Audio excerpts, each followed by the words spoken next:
نستعينه ونستغفره ونؤمن به ونتوكل عليه ونعوذ بالله من شرور أنفسنا ومن سيئات أعمالنا من يهده الله فلا مضل له ومن يضلله فلا هادي له ونشهد أن لا إله إلا الله وحده لا شريك له ونشهد أن محمدا عبده ورسوله أما بعد فقد قال الله سبحانه وتعالى في كلامه المجيد والفرقان الحميد أعوذ بالله من الشيطان الرجيم بسم الله الرحمن الرحيم وإنك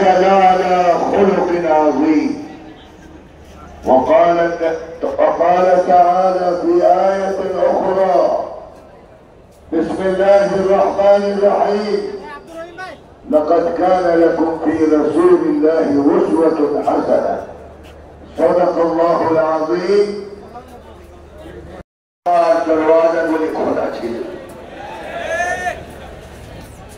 নাচ গান চলছিল কিন্তু তাফসীরুল কোরআন মাহফিল শুনলেই তাদের শরীরের মধ্যে আগুন লেগে যেত। আর আন্দরকিল্লা শাহী মসজিদের খতিবের উপর চাপ সৃষ্টি করা হয়েছে, কথা বলতে আমার কথা হতো না। কিন্তু আজ আল্লাহর শুকরিয়া আদায় করছি, বাংলার যুব শ্রেণী এবং জনসাধারণের চেষ্টার বদৌলতে আজ আমরা নতুন বাংলাদেশ পেয়েছি, ঠিক নয় কি? আজ সেখানে আমরা প্রথম সিরাতুন নবী সাল্লাল্লাহু আলাইহি ওয়াসাল্লামের আয়োজনে এই মাহফিলে আমরা বসতে পেরেছি। আল্লাহ পাক তৌফিক দিয়েছেন, এই জন্য মাহমুদের দরবারে শুকরিয়া আদায় করে সবাই কালিমাতুশ শুকর উচ্চ আওয়াজে বলুন আলহামদুলিল্লাহ, আলহামদুলিল্লাহ রব্বানা লাকাল হামদ হামদান কাসীরা طيبا مباركا فيه يا ربي يا ربي لك الحمد كما ينبغي لجلال وجهك وعظيم سلطانك। الله শুকরিয়া আমরা আদায় করলাম। সারা জীবন যদি আমরা শুকরিয়া আদায় করি, আল্লাহ যে আমাদের নিয়ামত দিয়েছেন এই নিয়ামতের হক আদায় হবে না। যাদের জীবনের বিনিময়ে, যাদের রক্তের বিনিময়ে আজ বাংলাদেশ নতুন করে স্বাধীন হয়েছে, তাদের জন্য কি আমাদের দোয়া করা উচিত নয়?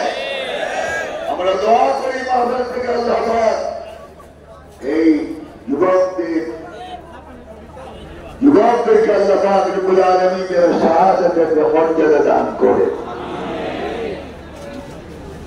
আজ পারাক্রান্ত হৃদয় নিয়ে আপনাদের কাছে এসেছি। রেস কোর্স ময়দানে আমি কোনোদিন আসিনি, আজকে প্রথম আমার মনে হয় বিগত আমল থেকে আমল পর্যন্ত এত বড় মাহফিল কেউ করে দেখাতে পারিনি। ধন্যবাদ দিচ্ছি আজ মাহফিল কমিটিকে। আপনারা দেখা দিয়েছেন যে আমরাও পারি, ঠিক কিনা বলেন? এই মাহফিল প্রত্যেক বছর এখানে হোক, আপনারা যান, দুই হাত উঠে যেখান করা যায়।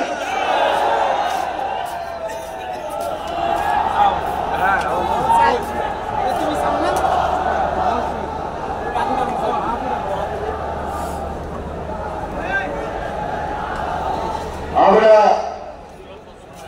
আবার পক্ষ থেকে আমি একটা প্রস্তাব রাখতে চাই। এই বিশাল ময়দানে ইসলামকে আনা হোক। আপনাদের কি একমত? আওয়াজ হবে একমত?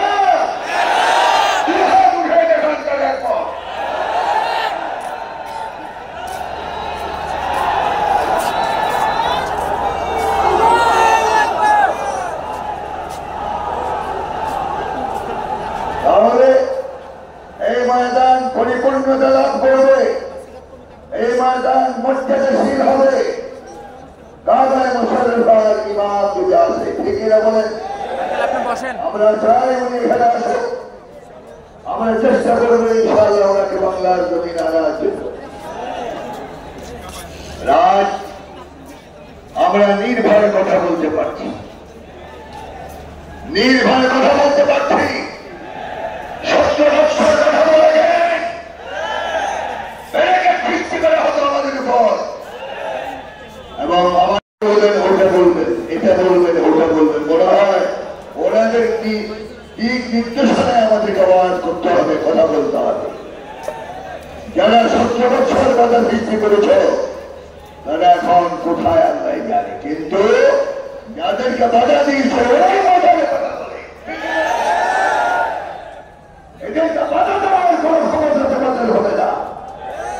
কোরআনকে যারা অবমাননা করেছে, কোরআনের কারীমকে যারা বাধা দিয়েছে আল্লাহ পাক তাদেরকে জমিন থেকে নিশ্চিত করে দিয়েছে। এটা দলিল রয়েছে কোরআন।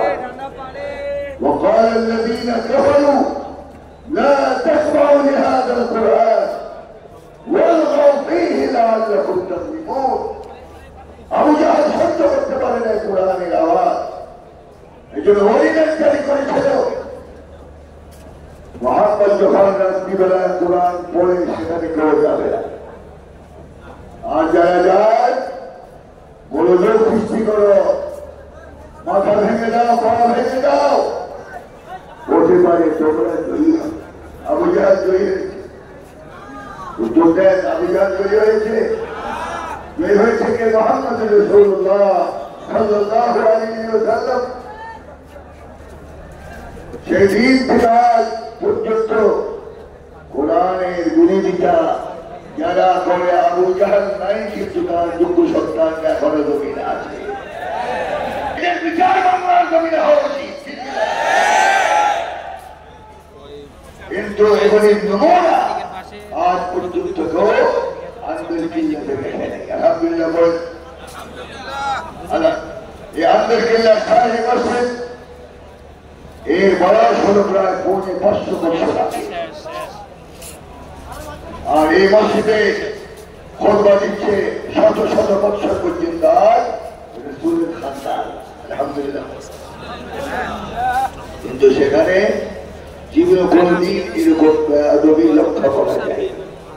গত জুমার আগে জুমা যা হয়েছে আমাদের মাথা হ্যাক করে দিয়েছে, মুসলমানদেরকে শর্মিন্দা বানিয়েছে। ঠিক কি বলেন? সামান্য লোভের জন্য আল্লাহর ঘরকে অবমানিত করা হয়েছে। এই জন্য আমি সরকারকে বলবো এদেরকে চিহ্নিত করে বাংলার জমিনে দৃষ্টান্তমূলক শাস্তি দিতে হবে। আপনাকে আমার সাথে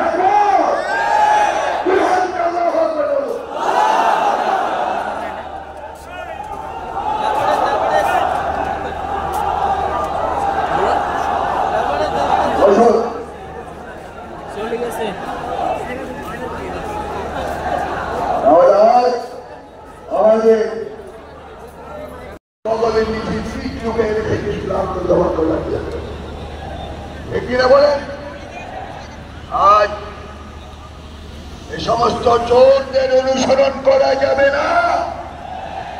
বাংলাদেশে চুরি আছে কিনা বলেন?